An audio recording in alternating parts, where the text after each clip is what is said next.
Bismillahirrahmanirrahim. Assalamualaikum warahmatullahi wabarakatuh. Alhamdulillahirabbil alamin. Allahumma faqihna fid-din wa 'allimna at-ta'wil. Yang terhormat Ibu Dr. Anda Nur Aini Haryanti selaku Kepala SMK Negeri 2 Banyumas, Bapak Warih Susanto ST selaku Warga Bidang Ketenaga Kerjaan yang saya hormati pula, kemudian rekan-rekan peserta orientasi yang berbahagia, insya Allah masih semangat ya Bapak Ibu. Alhamdulillah. Mohon izin menyampaikan hasil seminar orientasi PPPK terkait dengan RHK, laporan orientasi pengenalan nilai dan etika. Mohon izin pula untuk memperkenalkan diri singkat saja. Nama saya Farika Rati, SPDI, jadi saya di Mapel PAI. Kemudian atasan langsungnya Bapak Prihatin Widianto SPD. Selanjutnya ini kurikulum vitae saya singkat saja. Saya asli Cilacap Bapak Ibu. Jadi pernah mengabdi di SD, SMP, dan sebelum saya menjadi guru SMK Negeri 3 Purwokerto, alhamdulillah mendapatkan NI PPPK. Selanjutnya Bapak Ibu, terkait dengan hasil kita sudah orientasi bersama. Latar belakangnya ada dasar hukum penyelenggaraan orientasi PPPK yang diatur oleh Undang-Undang Nomor 5 Tahun 2014 tentang aparatur sipil negara. Maksud tujuannya untuk membekali ASN PPPK untuk mengenal nilai dan etika di instansi yang kita laksanakan, sehingga kita bisa menjunjung tinggi nilai profesionalisme dan integritas. Selanjutnya visi misi Provinsi Jawa Tengah sebagai penumpu pangan dan industri nasional yang maju, sejahtera, berbudaya dan berkelanjutan. Selanjutnya ini tugas pokok ASN-nya mengaktualisasi nilai-nilai dasar ASN berakhlak sehingga mampu menerapkan atau mengimplementasikan hasil orientasi nilai dan etika instansi sehingga kita bisa berpedoman dengan kode etik yang ada. Selanjutnya Bapak Ibu, ini terkait dengan pengertian RHK. Singkat saja, sebuah dokumen perencanaan yang bertujuan mencapai target tertentu dengan cakupannya ada rencana kegiatan, indikator kerja, serta hasil yang diharapkan dari pelaksanaan tugas dan tanggung jawab yang diberikan kepada pegawai tersebut. Lanjut, untuk RHK yang saya cantumkan di laporan, sebetulnya di RHK ada 7, tapi cukup 5 ini Bapak Ibu, seperti yang Bapak Ibu juga cantumkan. Tersusunnya kurikulum atau KOSP berorientasi pada peningkatan pembelajaran secara partisipatif. Kemudian yang kedua, terkelolanya pelaksanaan pembelajaran KOSP. Yang ketiga, terlaksananya peningkatan kualitas praktik pembelajaran guru. Keempat, terkelolanya kegiatan pengembangan kompetensi guru dan tenaga kependidikan. Dan yang kelima, terkelolanya penugasan guru dan tenaga kependidikan untuk mewujudkan penyelenggaraan pembelajaran yang berkualitas atau tugas tambahan. Nah, di sini dari 5 RHK saya mengambil 2 RHK, tidak saya cantumkan semua. Ini RHK yang kedua Bapak Ibu terkait dengan pelaksanaan pembelajaran berfokus pada KOSP.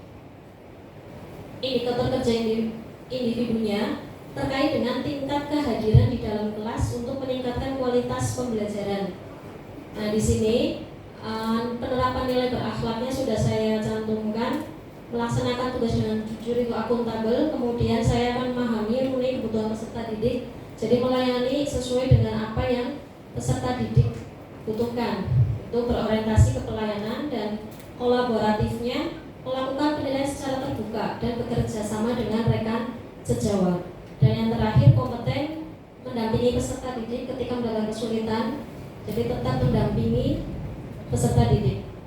Nah, ini Bapak Ibu terkait dengan kehadiran.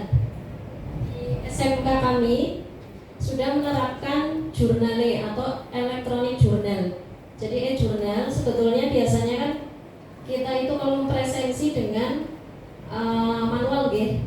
Misalkan si A, G. Nah, ini alhamdulillah kami sudah menerapkan jurnal yang merupakan aplikasi jurnal mengajar dapat digunakan untuk merekam, melaporkan hasil pembelajaran. Selain itu juga di sini ada cekplok jurnal posting, ini contoh yang sudah saya lakukan. Kemudian saya paparkan menambahkan di situ bisa langsung mengupload nilai juga, mengupload nilai untuk kemudahan kami dalam merekap nilai peserta didik. Postingan juga ada Bapak Ibu. Ini di Google bisa di searching ya, ada e-journal. Nah, terkait dengan kehadiran, karena saya ini di bidang PAI dan budi pekerti, ini berat sekali Bapak Ibu, karena apalagi saya teringat Ibu Nur Aini ngendika nyasar kok ya Bu, yang pelajaran. Saya jadi ingat ibu saya Bapak Ibu. Saya jadi guru agama itu atas doa ibu saya. Jadi ibu saya kepingin punya anak guru, tapi guru ada agama. Ya alhamdulillah Ibu, mungkin Bismillah, walaupun memang tugasnya luar biasa dan penuh perjuangan karena tidak hanya di dunia tapi di akhirat tanggung jawabannya Bapak Ibu. Nah, ini ada kaitannya dengan gambar yang saya cantumkan, peserta didik mengangkat tangan. Ini ketika saya pembelajaran, anak-anak sudah paham betul kalau dulu itu saya tidak sekedar misalkan Alifah hadir ibu gitu kan. Saya menanyakan jumlah sholat di hari kemarin, misal pelajaran agama di hari Rabu, berarti sholat di hari Selasa berapa kali. Misalkan wahid berarti hanya 1, tapi anak alhamdulillah jujur. Khomsa berarti 5, sambil memperkenalkan bahwasanya itu 1 bahasa Arabnya apa dan seperti itu. Kemudian setelah saya evaluasi, ternyata tetap dari daftar hadir itu masih banyak yang 1-2 itu untuk sholatnya, karena itu dulu. Dan kemudian saya berpikir lagi bagaimana caranya biar anak ini bisa meningkat lagi sholatnya menjadi 5, karena kaitannya dengan pendidikan agama Islam itu ke budi pekerti, yaitu yang utama adalah beribadah. Nah, kemudian selanjutnya saya memberikan kepada anak, misalkan sekarang hari Rabu pelajaran agama, berarti Selasa sampai hari Selasa seminggunya sholatnya bagaimana. Nah, saya juga berpikir memberikan pantauan. Mohon maaf, saya juga itu ada gambar yang anak-anak memberikan kartu. Sebetulnya di sini kami juga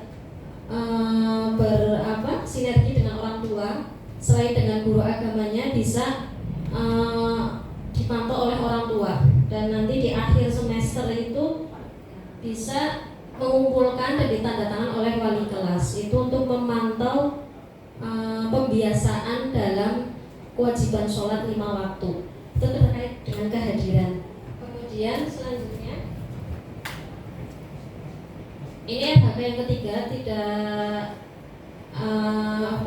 kalah dengan teman-teman, maksudnya tidak berbeda, meningkatkan kualitas praktik pembelajaran guru. Ini saya di Mapel PA itu di RHK ketiga ada materi menghindari perilaku masmumah, yaitu perilaku masmumah yang kaitannya dengan di awal itu saya melihat anak-anak itu munculnya penyakit hati yang tanpa disadari. Karena akhlak masmumah ini penyakit hatinya meliputi ada berfoya-foya, ria, sum'ah, takabur, hasad.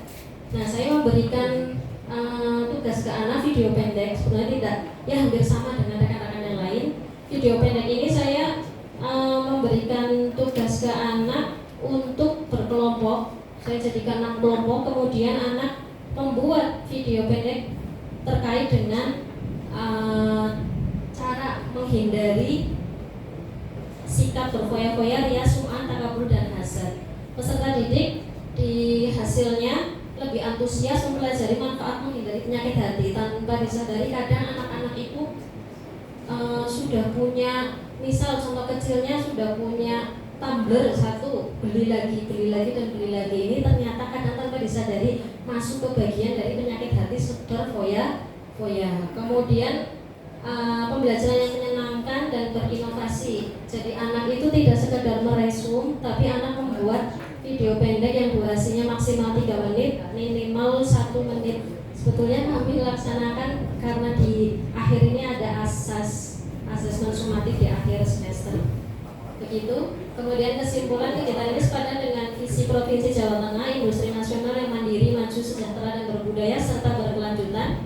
Hal ini sesuai dengan visi misi Sekolah SMA 3 Purwokerto, mewujudkan peserta didik yang berkarakter sesuai profil pelajar Pancasila, dan yang utamanya adalah bertakwa kepada Tuhan Yang Maha Esa. Demikian hasil pemaparan dari saya. Terima kasih. Barangkali ada yang mau menanyakan terkait dengan pemaparan orientasi saya, mungkin persilakan dari teman-teman. Barangkali ada yang mau bertanya. Oke, monggo Pak Amin, Pak. Terkait dengan apa tadi materinya kan kaitan sama apa tadi apapun Mas Buma, yang isinya terkait aset kemudian riak semua itu ya. Oke. Itu jenengan ada apa? Bagaimana cara menjelaskan ke anak terkait riak sama summa? Kalau secara bahasa itu kan kayak mirip Pak gitu. Cuma teknis di lapangan jenengan menjelaskan ke anaknya itu gimana? Oke, terima kasih Pak Wali mau izin menjawab.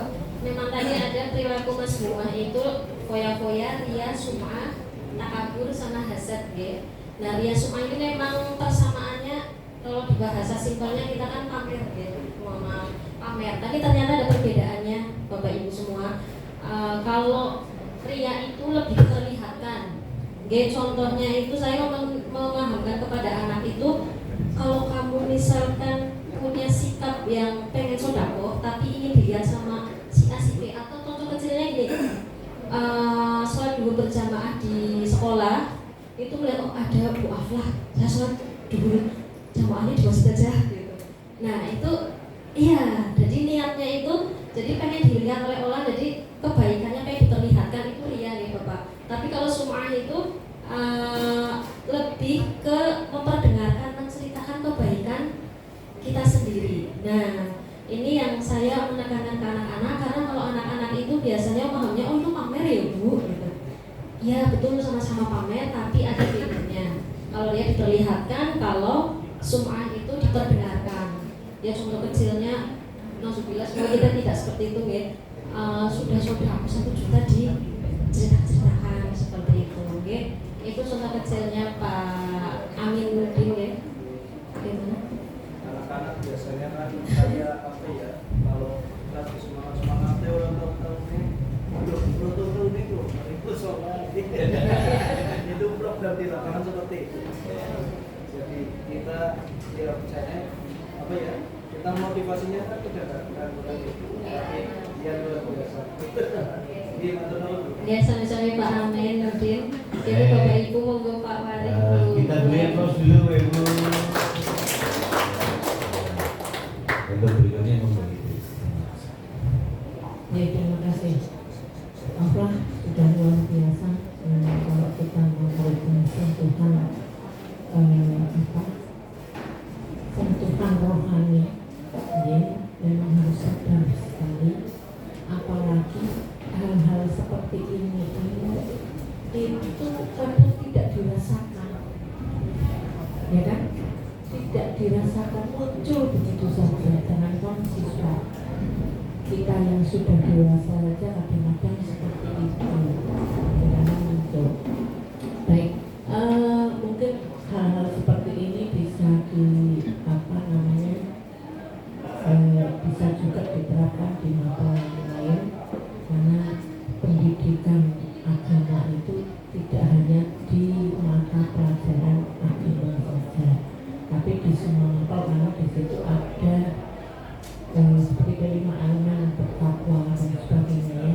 Nah itu yang memang harus diterapkan. Luar biasa, mudah-mudahan nanti dengan pendekatan yang seperti ini, walaupun kita sebagai manusia kadang tidak menyadarinya, ya betul, kita sebagai manusia itu kadang tidak menyadarinya, kadang saja muncul dalam hati, ya tidak harus dilisan, dalam hati aja kadang-kadang. Nah gitu kadang ya. Oke, terima kasih Bu Aflah, sukses selalu. Amin amin. Alhamdulillah. Terima kasih untuk waktunya. Sekian dari saya. Jika ada pemaparan kebaikan dari saya, itu datanya dari Allah. Jika ada kesalahan, kekurangan, keterbatasan, itu datanya murni dari saya pribadi. Mohon dimaafkan ya Bapak Ibu. Akhirul kalam billahi taufiq wal hidayah. Assalamualaikum warahmatullahi wabarakatuh.